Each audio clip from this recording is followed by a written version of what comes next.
तुम्ही तुमच्या भावना व्यक्त केल्यात त्याबद्दल आणि याबद्दल बोलण्यासाठी पंडित अमरेंद्र धनेश्वर आता आपल्या सोबत आहेत।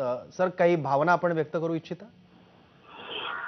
गायन, अध्यापन, लेखन, आयोजन अशा सर्व क्षेत्रामध्ये अत्यंत ठाशीव अशी कामगिरी करणाऱ्या डॉक्टर प्रभा अत्रे यांचं असं खरं सांगायचं तर अकालीच निधन म्हणायला पाहिजे। कारण रविवारी 14 जानेवारी रोजी त्यांचा सत्कार मुंबईत ठरलेला होता आणि सत्कारानंतर त्यांचं गायन होणार होतं आणि त्यांचं गायन ऐकण्यासाठी इथले मुंबईतले रसिक अत्यंत आतुर झालेले होते आणि अचानक हा त्यांच्यावरती आणि संगीत जगतावरती घाला घातलेला आहे दैवाने। पण त्यांनी अतिशय कृतार्थ आयुष्य त्या जगले असंच म्हणायला पाहिजे। प्रभाताईंचं मला सर्वात वैशिष्ट्य असं वाटतं की त्यांनी एक सैद्धांतिक भूमिका घेतली होती की सर्व प्रकारचं संगीत हे एकाच पातळीवरती आहे। म्हणजे रागदारी संगीत वरचं, चित्रपट संगीत खालचं, भावगीत त्याहून खालचं असं काहीही त्यांनी मानलं नाही। सर्व संगीताच्या प्रकारांना त्यांनी योग्य न्याय दिला।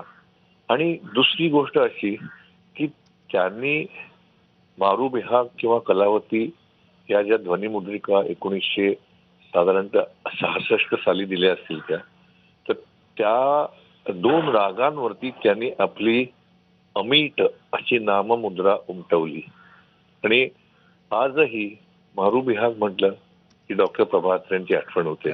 दुसरं म्हणजे किराणा घराण्यामध्ये त्या शिकल्या, हिराबाई बडोदेकर आणि सुरेश बाबू माने।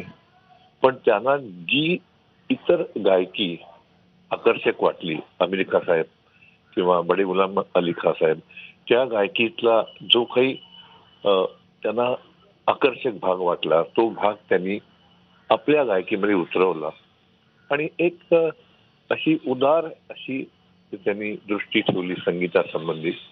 त्यांनी अनेक शिष्य तयार केले, त्यांनी अनेक ग्रंथ लिहिले आणि कितीतरी त्यांनी म्हणजे मनापासून अध्यापन केलं।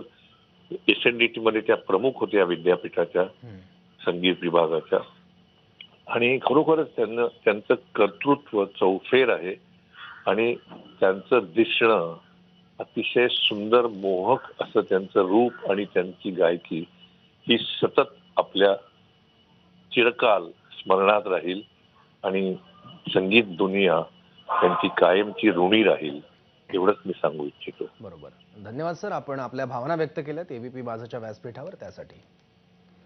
तर प्रभा अत्रे यांना एबीपी माझाची ही श्रद्धांजली।